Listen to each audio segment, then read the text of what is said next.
Tunataka miaka 5 ijayo vijana wawe ndio tegemeo la taifa la Tanzania, na hiyo inawezekana.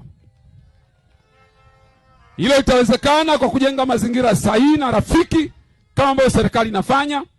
Tunataka vijana tuwahamishe kutoka katika kutafuta ajira, waanze kutengeneza ajira, na hilo pia linawezekana.